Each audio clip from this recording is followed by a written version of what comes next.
Paulo, eu acho que o que mais assustou a todos nós, que foi divulgado ontem, foi exatamente a questão, aquilo que não foi divulgado ainda aos conselheiros, é claro que nós não iremos tratar aqui, né? Isso, obviamente, não teria o menor cabimento, inclusive, você tratar de assuntos relacionados àquilo que os conselheiros, que o Conselho Fiscal ainda não teve acesso. Mas o que mais assustou ontem, Paulo, foi um crescimento, e aí, olhando a grosso modo os números divulgados pelo Rodrigo Capello, o crescimento da dívida de um ano para outro, praticamente mais de 90 milhões de aumento nessa dívida, em relação, obviamente, ao exercício do ano anterior. Eu queria que, a princípio, você explicasse o porquê da dívida ter crescido mais de 90 mil do ano de 2018 para o ano de 2019. 90 milhões. De 90 milhões, desculpa, do ano de 2018 para 2019.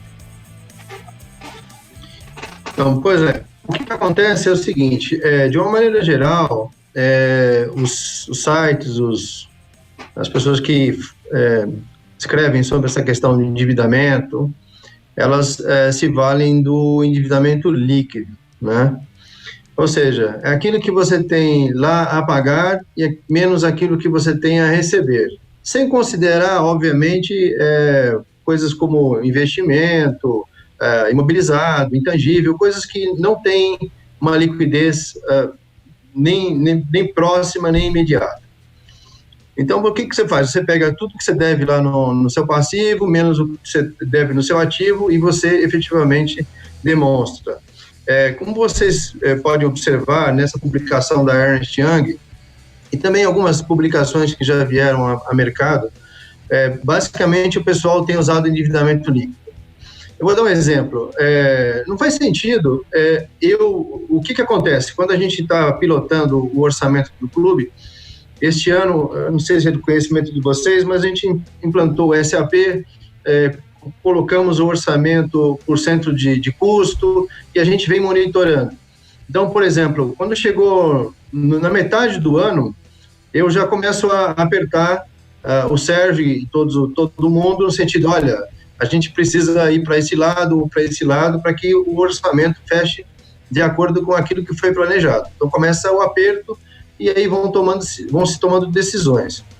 Lógico que no futebol as coisas são bem diferentes do que seria numa indústria, que é a minha origem, é uma coisa mais fácil de planejar. Mas no futebol, você vender um jogador, você aumentar o valor de venda, porque a pressão do caixa está aumentando, e você tem que, ao mesmo tempo, ir ao mercado, vender, essa coisa toda. O que aconteceu? Eu fui apertando, nós fomos apertando o presidente ao presidente. A gente precisa de mais dinheiro, precisamos fazer isso e aquilo. Montamos as nossas estratégias e as negociações de jogadores foram acontecendo mais no final do ano e foram fechadas, algumas até foram concretizadas finalmente lá no mês de janeiro, como no caso do Cleiton. Então, nós fizemos vendas de jogadores no final do ano e que nós temos valores importantes para receber que estão lá no ativo, né? Então, por que você não vai pegar esse contas a receber, que é de ótima qualidade, né, que você vendeu aí para o exterior, uma empresa da melhor qualidade, por que você não vai abater daquele passivo que você tem? Então, o mercado, de uma maneira geral, ele faz isso. Eu falei ontem com o Rodrigo Capello, liguei para o Rodrigo, não faz sentido, você está falando de endividamento bruto, você sabe que eu vendi jogadores no final do ano, vendi também em janeiro, não, é uma metodologia que eu adoto, ele é muito gentil, muito amável, uma pessoa que eu tenho um relacionamento ótimo, sempre me atende muito bem, eu atendo muito bem o Rodrigo, mas nesse aspecto eu discordo dele da forma como ele apresenta. Então, essa cifra, ela é assustadora e ela não condiz com a realidade. Então, o endividamento do clube é na casa de 655 milhões. Esse é o endividamento do clube. E quando eu comparo o crescimento do endividamento líquido do ano anterior com este ano, eu tive um aumento de 60 milhões, a casa de 60 milhões. E olha, esses 60 milhões é basicamente a correção da dívida do passado. O Atlético ele não vem conseguindo amortizar a dívida. Então, o que acontece? Todo ano você tem que reconhecer o serviço da dívida. A gente renova a dívida, paga aqui, refinancia ali e assim vai fazendo. Isso tem sido uma ocorrência ao longo dos anos. O que nós estamos fazendo para mudar esse estado de coisa? A gente precisa mudar. Se a coisa não vai para o lado da receita, a gente tem que ir para o lado da despesa. A gente precisa criar fatores, eventos, que de fato permitam uma redução do endividamento. Então, para isso, nós contratamos várias empresas. A Ernst Young, que fez o trabalho no Flamengo, que tinha esse mesmo problema. Coincidentemente, o endividamento na época era muito parecido com o nosso, e hoje eles têm uma outra realidade. Então, essa foi a referência que eu tive, no sentido de buscar a Ernst Young. Fora, vocês já fizeram ótimos trabalhos aí por vários clubes do Brasil, Atlético Paranaense, Inter, Grêmio, em suma, o que existe de melhor aí no mercado, que está se dando muito bem, e Palmeiras, inclusive, e eu falei, olha, vamos fazer um trabalho lá, nos ajudem a fazer um planejamento para os próximos 5 anos e sair dessa história de não conseguir efetivamente matar essa dívida. Então, a Ernst Young está fazendo um trabalho, já está na fase 2, e logo a gente vai traçar o que a gente vai fazer a nível de futuro para mudar essa lógica e, de fato, eliminar esse endividamento, como fez o Flamengo, como fizeram vários clubes no Brasil. Outro ponto e aí o que eu estou fazendo de imediato? De imediato, nós contratamos a Falcone, que já está com um trabalho extremamente avançado, revisando todos os custos do clube, 100% dos custos do clube. E aí vai sair um trabalho no sentido de o que é necessário, o que não é necessário, o que é supérfluo, o que não é, o que pode ser cortado, negociado, renegociado. E isso a gente está fazendo agora, para cortar agora esses custos, não esperando o planejamento estratégico da Ernst Young, que é uma coisa de médio e longo prazo. Então, a gente está efetivamente atacando o mal na raiz, cortando tudo que é possível. Já fizemos muitos cortes este ano, vamos continuar fazendo, tem muito trabalho para ser feito, para, de fato, fazer com que essa discussão de correção do endividamento definitivamente deixe de ocorrer. Eu espero que no ano seguinte, esse ano é um ano muito atípico com a questão do Covid, mas minha expectativa era que este ano a gente já pudesse dizer o seguinte: olha, senhores, o endividamento caiu, ou então é metade da correção que se tem de custo dele, e assim sucessivamente, e começar de fato a cortar essa história. Nós estamos procurando, com a Ernst Young, definir estratégias com esse objetivo de matar esse endividamento e efetivamente sair dessa história de ficar gastando dinheiro com dívida bancária todo ano. É isso que a gente está fazendo. Vinícius Gris e Léo Gomide. Não são 100 milhões, porque você tem que abater as vendas que você tem lá no seu ativo, valores importantes. Então não é isso, e é na casa dos 655 milhões. Okay? Pois é, mas o Capello fez algum compromisso em corrigir as contas apresentadas ontem? Ele se prestou a, de repente, fazer esse compromisso com você, ou Paulo? Olha, o que eu combinei com ele falou o seguinte: olha, eu recebi esse material aqui de um jornal lá de Minas Gerais, me encomendaram para que eu fizesse uma matéria nesse sentido. Eu peguei aqui alguns flashes e publiquei. E ele falou: ó, o Capello já esteve comigo, ele esteve lá no Atlético, a gente, em suma, é um profissional de primeiríssima linha. O que a gente combinou é o seguinte: ele falou: olha, se eu for escrever alguma outra coisa sobre o Atlético, vamos debater para que a gente possa, de fato, colocar as coisas de uma maneira mais imparcial, vamos colocar assim. E então é isso. O que eu combinei com ele é que qualquer matéria nova envolvendo esse assunto, que a gente debata. A questão do endividamento, eu bati muito forte nessa tecla, mas ele disse o seguinte: Paulo, esse é o critério que eu uso o critério do endividamento bruto. E é assim que eu tenho feito, eu não vou mudar a minha lógica. Bom, eu respeito. Agora, se você olhar o relatório da Ernst Young e tantas outras publicações que você tiver acesso, você vai notar que se fala do endividamento líquido, que é o que mais faz sentido, gente. Não faz sentido eu fazer as vendas que nós fizemos no final do ano, vendas para clubes de primeira linha, e você não considerar que esse é um dinheiro que você tem que vai amortizar aquele endividamento lá no passivo. Então, deixa eu chamar Pois não, Paulo, pode seguir. Que a gente tem nesse aspecto, tá ok? Ô Paulo, boa noite, é muito legal ter você com a gente aqui no Arena 98, muito importante, eu acho, esclarecer isso pro torcedor principalmente.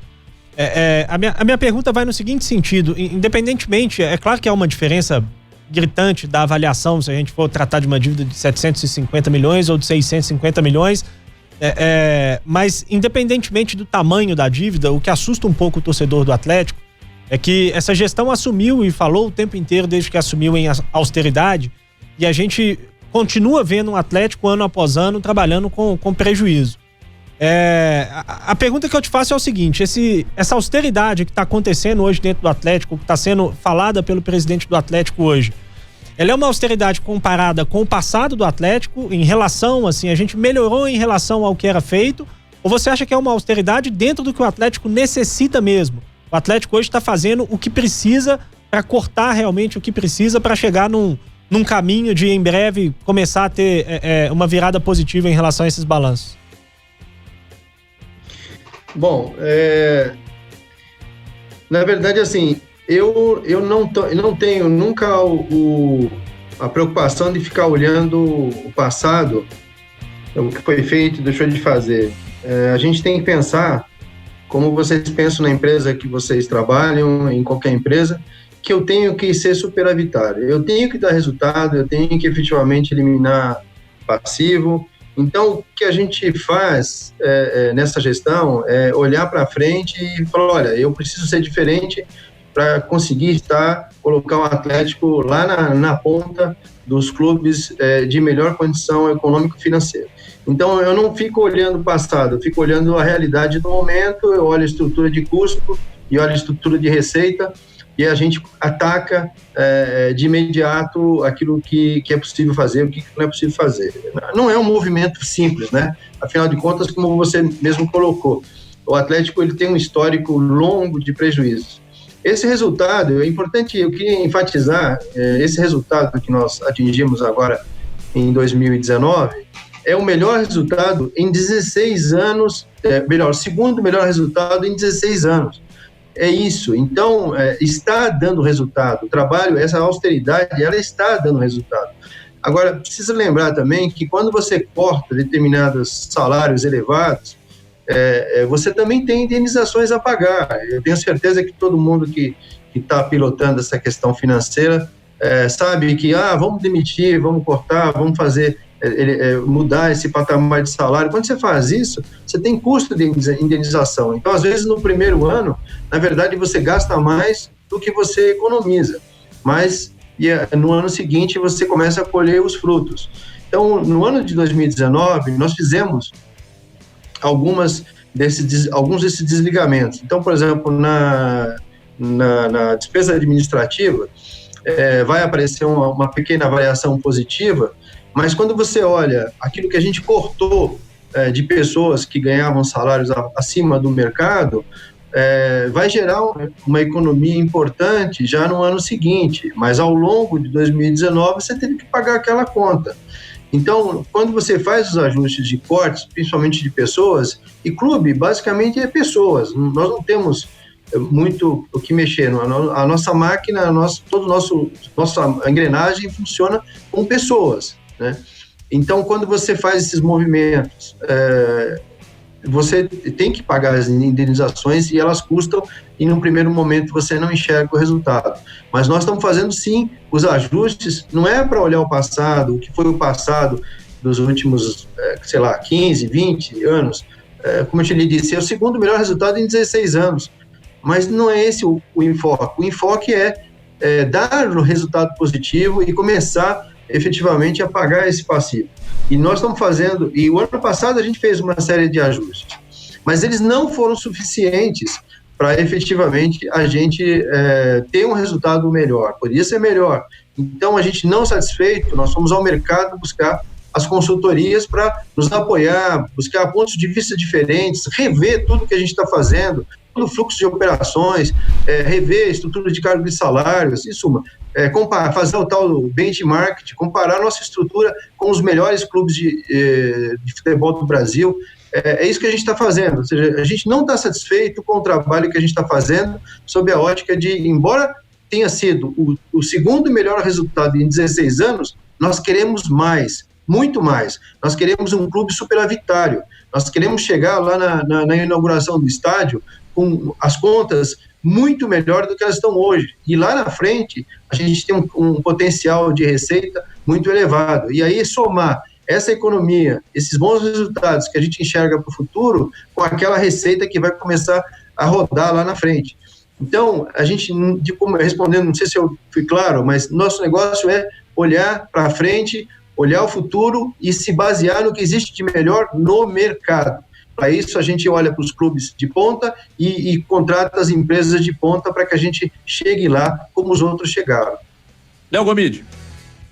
Paulo, boa noite. É o Léo Gomide, prazer em tê-lo conosco aqui no Arena 98. Logo na sua primeira resposta ao Everton Guimarães, você falava com relação à tentativa de amortização da dívida, e para isso, né, conseguir controlar receitas e despesas.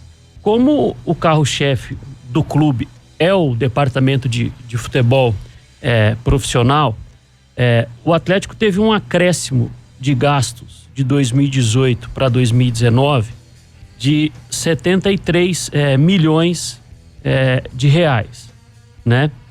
A receita do clube cresceu, né? Mas ao mesmo tempo o clube teve de recorrer a mais 58 milhões de reais de empréstimos do que havia feito em 2018, né? O Atlético foi o segundo time no Brasil que mais recorreu a empréstimos na temporada passada, com um pouco mais de 311 milhões de reais, somente atrás do Atlético Paranaense. Não fica meio que contraditório quando você fala em controlar receitas e despesas, quando, na verdade, não está tendo uma queda com relação ao que se gasta, e como você falou, são gastos que são feitos e por motivos técnicos, por exemplo, jogadores, treinadores são dispensados, isso vai causar um prejuízo para o clube, e aí não consegue fazer essa amortização.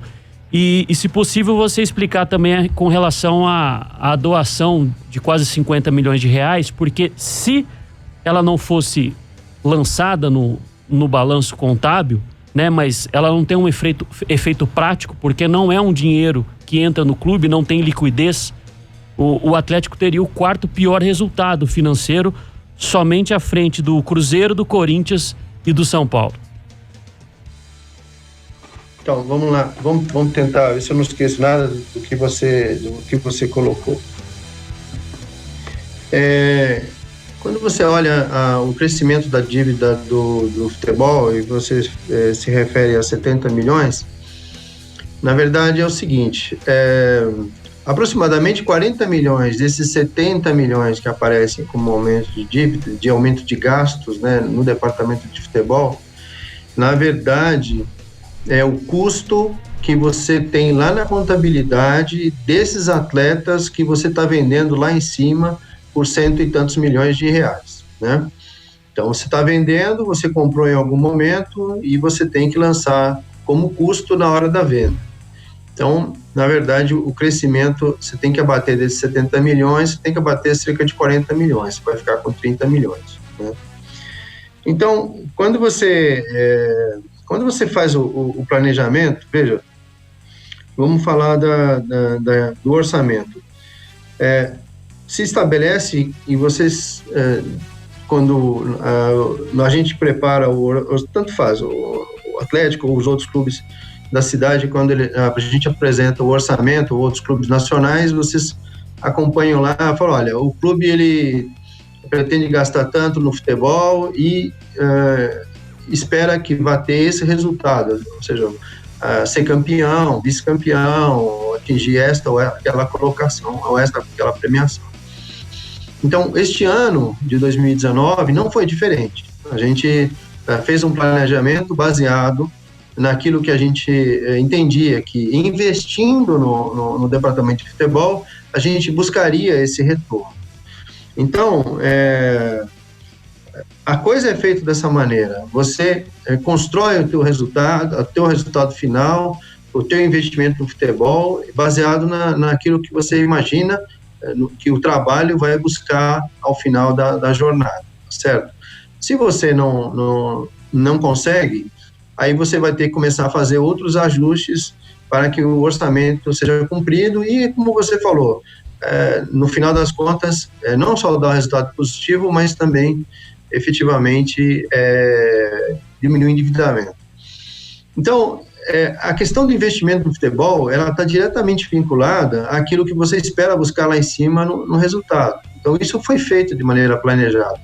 Então, se você quer buscar ser campeão, você vai ter que investir no departamento de futebol, que, aliás, é o nosso negócio. O nosso negócio é futebol.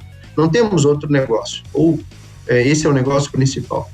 Então, agora, por outro lado, o Atlético, ele tem um problema que são dívidas do passado que caem no nosso colo de tempos em tempos, como, por exemplo, as despesas, as condenações FIFA, que nós temos que nos desdobrar e arrumar dinheiro para honrar esses compromissos.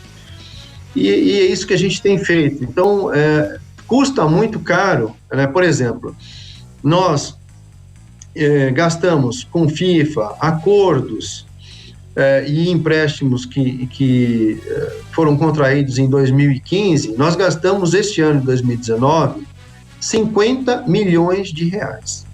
Se nós não tivéssemos direcionado esses 50 milhões de reais para esses eventos do passado, nós não teríamos nenhum centavo de atraso de salário nenhum. É só fazer a conta. Nós não temos essa conta para pagar hoje de salários. Está muito, muito distante disso. Então, isso é uma coisa que efetivamente é bastante difícil a cada ano que passa, até que você efetivamente consiga se livrar dessas heranças do passado. Elas são muito onerosas, elas comem o caixa, e aí você me pergunta, você teve que ir ao mercado buscar recursos. Eu tive que ir ao mercado buscar recursos. Agora, de novo, quando você fala que eu fui contratar esta quantidade de empréstimos, você precisa sempre lembrar que eu também fiz ativos. Então, eu, por exemplo, comprei um jogador, por outro lado, eu estou vendendo outro jogador. Até que eu consiga receber o dinheiro desse jogador que eu vendi, eu vou ficar com essa posição de empréstimos em aberto. O que eu acho mais importante, é importante explicar cada detalhe, e eu estou aqui para isso, não vou me furtar a dar as explicações necessárias, mas é bater na tecla de que o importante é o endividamento líquido, porque é assim que funciona. Um ano, por exemplo, a conta fornecedores e acordos, ela diminuiu. A conta de empréstimo subiu. Por quê? Porque nessa conta de acordos, eu tive que pagar acordos do passado, eu tive que pagar FIFA, eu tive que pagar uma série de coisas, ela caiu. E eu tenho que buscar dinheiro em algum outro lugar. Eu vou lá no mercado financeiro e vou aumentar minha dívida. Mas a gente tem que lembrar que tem os aumentos e as diminuições de dívidas no passivo. Então, uma hora eu pago outra hora eu aumento a outra. Então, a questão, pegar o endividamento bancário isolado, ele não conta a história dos 60 milhões que foram o aumento da dívida de todo o passivo, em que se eu pegar, por exemplo, quando o Sérgio assumiu o endividamento que ele assumiu e corrigir ele, isso é um dado de balanço, qualquer um pode fazer em casa. Se você pegar o endividamento, pega o endividamento líquido, o passivo menos o ativo, vai lá no site do Banco Central, atualiza pelo CDI, que é um valor mínimo aí, porque os empréstimos, eles têm, além do CDI, ele tem juros, mas pegue o CDI, entra lá no site, vocês vão chegar exatamente na cifra muito, muito próximo do que é o endividamento líquido hoje. É quase idêntico. Ou seja, o que a gente tem feito é basicamente renovar as nossas dívidas e ter o custo financeiro aumentado na dívida. Então, eu prefiro, não é por conveniência, não, é mais porque não ter que ficar explicando esse tecnicismo de que eu diminuí o fornecedor, aumentei o empréstimo, aumentei aqui, tirei dali, porque isso é um pouco mais complexo do ponto de vista de fluxo de caixa. O importante é saber quanto é que eu devo no total. Eu aumentei ou eu diminuí? A resposta é, eu aumentei o endividamento líquido em cerca de 60 milhões. Esses 60 milhões são exatamente o próximo da correção financeira dessa dívida. Portanto, eu não tenho aumento de novas dívidas, eu tenho sim a manutenção dos juros que tem na dívida e que eu não diminuí de um ano em relação ao outro. Não é que eu fui buscar mais dinheiro. Então é isso, de novo aquela história de não pegar o ativo versus o passivo. Aí diz, olha, eu sou um dos clubes que mais buscou dinheiro, eu também tenho um baita de um ativo lá que eu vou matar o empréstimo, que é o que a gente faz, entendeu? Então, eu não sei, eu acho que a tecla é sempre o seguinte, quanto eu estou devendo mais ou quanto eu estou devendo menos, independente da linha, se é na linha de empréstimo, de acordo, ou qualquer outra linha do passivo. Então, eu queria enfatizar nesse sentido, e que essa correção das dívidas totais do passivo representam o real aumento que nós tivemos este ano de 2019. Ô, Paulo, para fechar com você, qual o impacto que o Atlético terá nas suas finanças nesse ano, em relação a essa pandemia, essa parada e a queda de receita, e quanto o Atlético vai precisar fazer, principalmente em vendas de jogadores, para ter um balanço financeiro melhor de 2020, melhor do que foi o balanço financeiro do ano de 2019, que parte dele vazou ontem? Olha, mas deixa eu só fazer um complemento. Eu não respondi uma pergunta que foi a doação. A questão da doação, ele não produziu nenhum efeito de caixa. De fato, a gente já deixou claro. Aí se faz a conta, se não tivesse a doação, a gente teria um resultado assim, assado.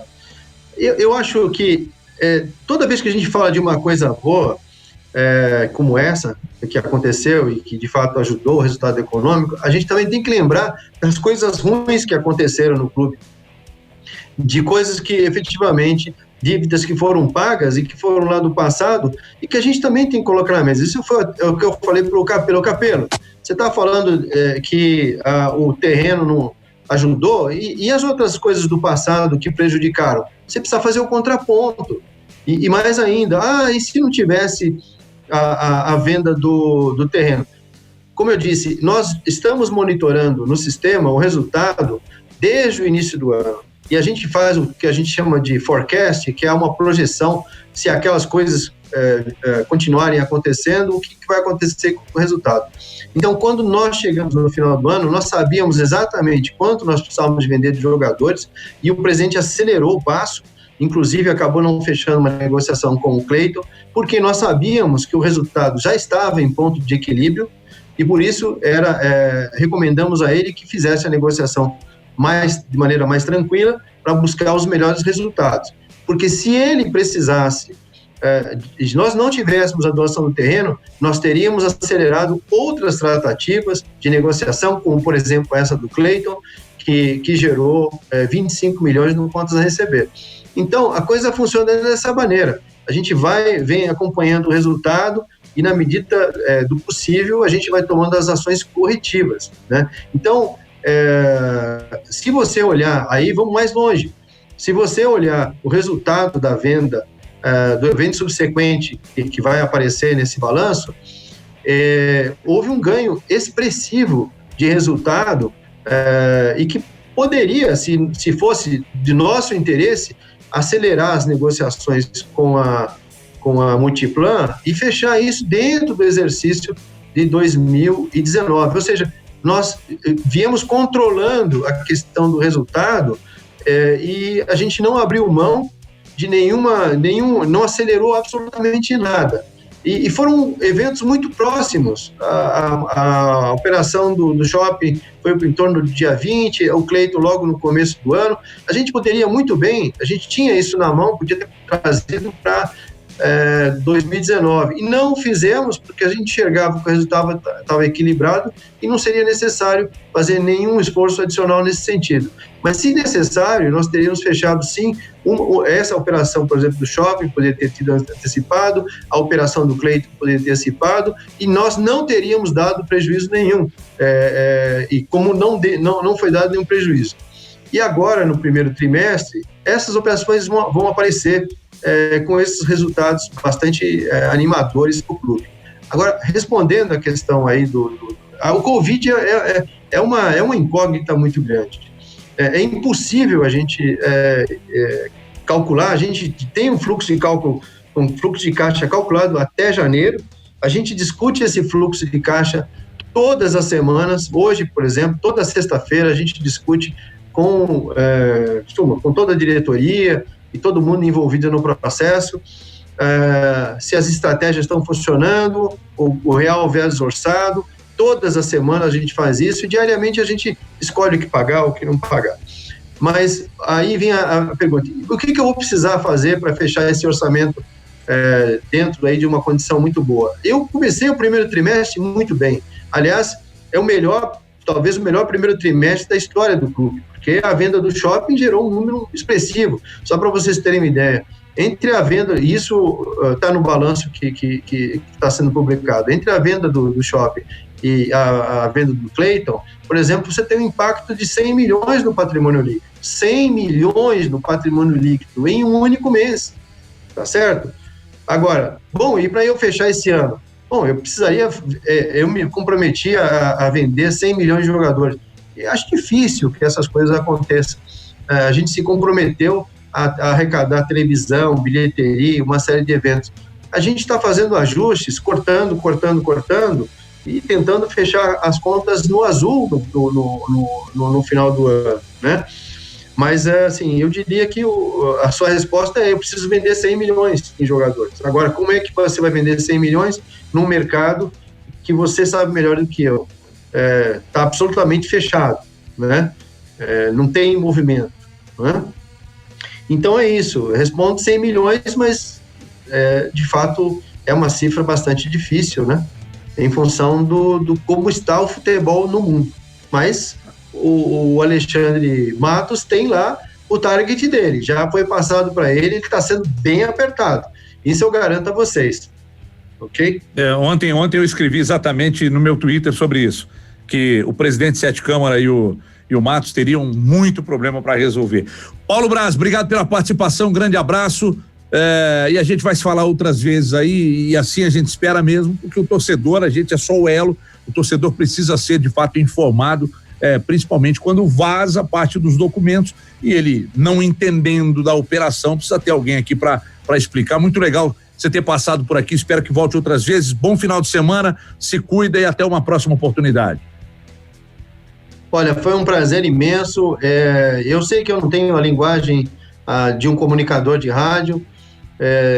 Me empenhei aqui o máximo para tentar atingir aí o nosso torcedor da maneira mais objetiva. Espero que eu tenha conseguido e obrigado pela atenção de vocês. Um abraço a todos. Adoro o seu programa e fiquem com Deus também e saúde para todos.